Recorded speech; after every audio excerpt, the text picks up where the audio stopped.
Hey, good morning, everybody. Hope you're doing well today.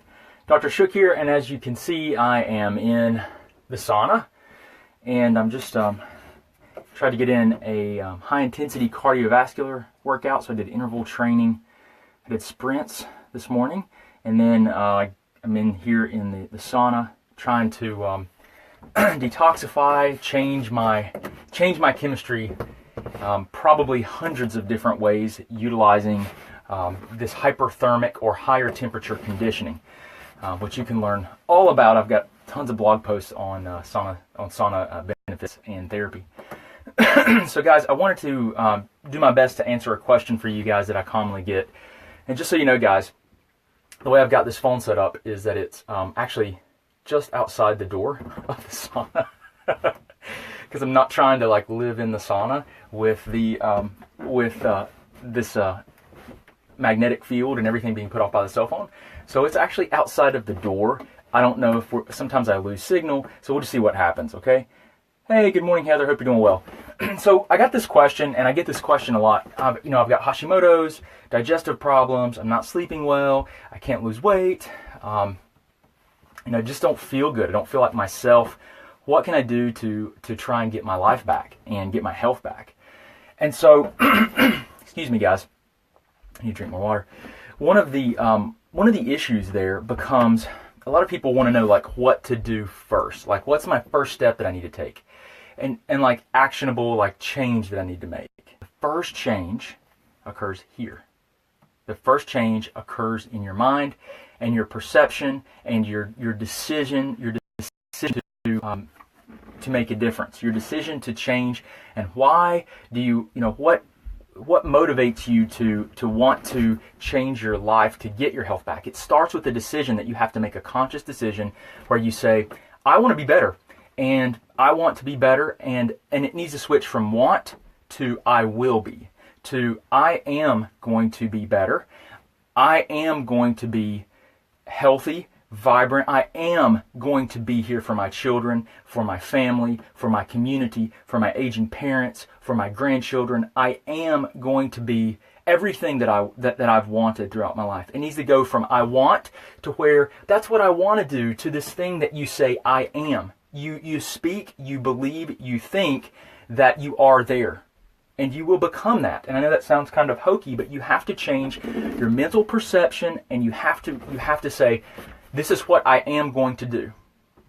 This is why I am doing it. Okay, so first of all, your mental perception has to go from I want, I need, to I am, to you already need to speak it and think it as if you are there. Then you need to list the reasons why you are, what's important to you. What keeps you motivated? And you need a list. I have everyone that starts any kind of program, we list 5 things. We list 5 things, 5 reasons that you are changing your life, that you are doing this. And it doesn't matter. I will tell you this. These 5 things, they better make your heart beat heavy, or you didn't pick the right things. Okay? You got to pick things that you read every day, and you say to yourself, you know what? I'm going to be here. I'm not my genes. I'm not my parents if they died early from heart disease, or if you had numerous people in your family with cancer, or whatever. You are not. That is not your destiny. I am going to do everything I can to make a positive impact on this world, to honor my family, myself, and just life. Big picture things, and things that you read that make your heart beat heavy. I'm going to be here to be the best. I'm going to be the best role model possible for my children, so that they know they can see inspiration. They can see that anything can be done. I'm going to be an inspiration for my grandkids. I want to be here for them. I want to see them grow older.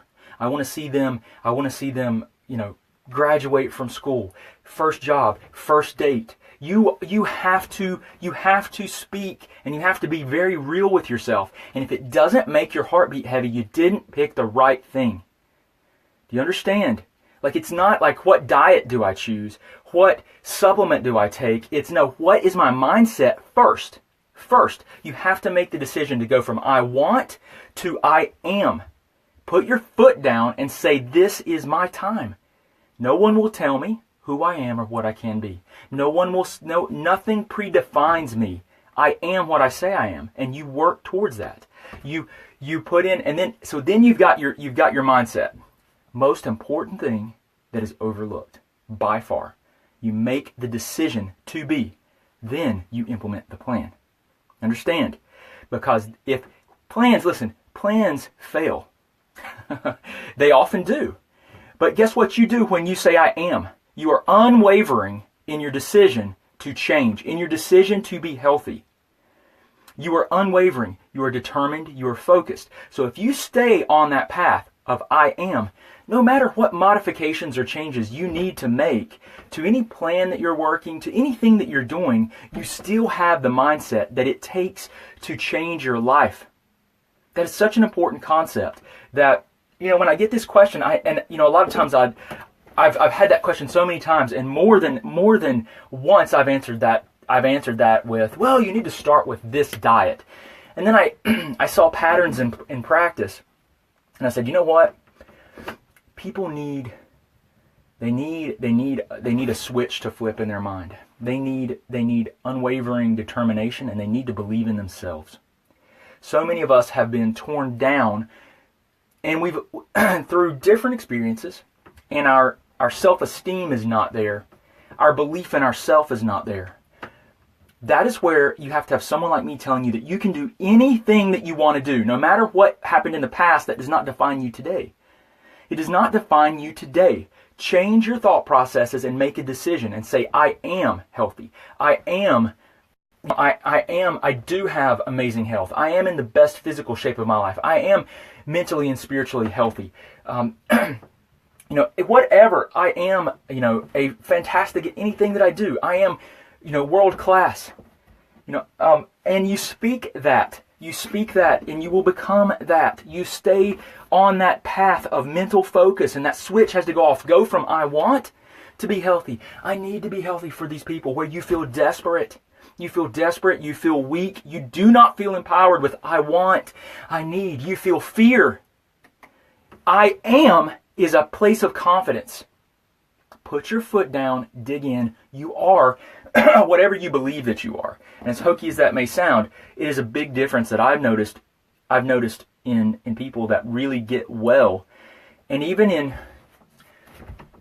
just working with people and listening to them talk about their experience and the things that they're doing for themselves, they come from a lot of times people will, and you don't know, you're just expressing your beliefs and how you feel. So I'm not judging, but I try to encourage that shift of empowerment. That's why you'll see with any of the programs that I take people through, like one of the first things they do is organization and preparation. It's like, and so what is that? Like page 1, write down the 5 reasons that you are going to be healthy. Like why are you even doing this in the first place? Change your mindset. Do things like the 5-minute journal, which is fantastic. You speak affirming statements to yourself, for one thing. That's one thing that you need to do. But so, that's, I think that's the most important thing I can tell you guys about this whole process is just the belief. Because a lot of people want to be better, but down inside, they come looking for answers. They're on the internet. They find someone like me, like, who's this guy talking in a sauna, right? And they're kind of, not sure. Anytime you find someone on the internet, you need to be, I'm not real sure. I get it. That's how I am, and I encourage people to be a bit, discerning of what they read, because there's a lot of stuff out there. But at the same time, I find people they just find themselves they're not conscious of that perception of their reality and what is going to happen, and they talk about things as if it's happening to them, and they have no control over it. And even like dietary changes, and I'm not responding to something, or I take something and I respond to everything, and I don't know what's wrong, and you can just hear this exasperation in their voice. We have to say, I am healthy. We have to look at that out from an outside perspective, a reaction to something. Say, okay, no problem. I'm going to be healthy. It's not a problem. This is what's happening today, and modify and change what they're doing. And stay focused. You have to stay. You have to make the decision, guys. And that's, you got to go from I want, I need, these fear-based, this lack of empowerment attitude, to I am. That's the most important thing that you can do. Like step 1. Now beyond that, How do you get healthy? Well, you have to be determined, unwavering determination, and you have to come from the right place. Or the stress of the I want, the I need mentality, the non-empowered mentality will tear you apart. The stress that will be created, the cortisol levels, the physiological stress response, the sympathetic fight or flight response from being in that desperation mode will tear you apart. It will destroy the high fluctuating cortisol. We know precedes a lot of problems, and stress is basically what that is probably the epidemic of our time. And you have to shift to I am and the determination, and it calms you. It empowers you so you're no longer a victim of circumstance. Do you understand me? No matter what the circumstance is, you are focused and you are in control of your life. You control it. And if you don't think that, you have to speak that to yourself. You have to believe that, because you have to have that kind of command over your life, over that focus, so that you can make changes and not feel like a victim, which will create tons of stress. Okay, for one thing. Okay, so if you got that, then what? Okay, so there are several different ways to approach this, but number one is always upgrading and changing diet if that has not been done. More whole foods based diets are definitely better than anything processed. If we're going to go generalized recommendations, probably a paleo, autoimmune paleo type of diet. Not forever. I'm not an advocate of diets forever or long term, one particular diet. I'm a big advocate of dietary variation, changing diets, even cycling between things like autoimmune paleo, ketogenic diets, intermittent fasting, and rotating. And there are a lot of different theories on that. But for most people, they need to start with balancing their blood sugar and working on getting that stuff stabilized so that they don't have these swings in their stress hormones, cortisol, so that they don't have greater problems with their hormone balance. Okay, so dietary changes is important. Bye, babe. Bye, love you too. So you've got to address that stuff first. Okay, you've got to address like the mindset. Then you need to shift into diet. If you haven't changed your diet at all, guys, that's like one of the most important things that you can do. Okay, is to change diet. And then so then beyond that, let's say a lot of people have changed diet. Beyond that, you need to get some blood testing done, right? So this would be like standardized blood testing. This is my opinion. You change the mindset. You're focused. You're determined. Nothing will stop you. You've changed your diet. What's the next step? Next step is going to be, really, in my opinion, most likely it needs to be an expanded blood panel. I'm going to take you stepwise kind of through what I'm thinking here. Expanded blood panel. So you need to look, first of all, at inflammation. If your inflammatory load is high, you have got to figure out what's driving the inflammation. I see that so often. High inflammatory levels affect every physiological process of the body. Step one. Standard blood panel, these can be done. Not many doctors will order them, though, because they're not considered medically necessary unless you have cardiovascular disease or some other type of problem that is like your risk of stroke or something. So C-reactive protein, homocysteine. Okay. Step two, you need to look at your red blood cell health. If your red blood cells are not efficiently carrying oxygen, I'm not saying anemia, but I'm saying a shift towards an anemic state, to where you might have red blood cells that are larger in size or smaller in size, or another type of anemic, or a shift towards an anemic pattern.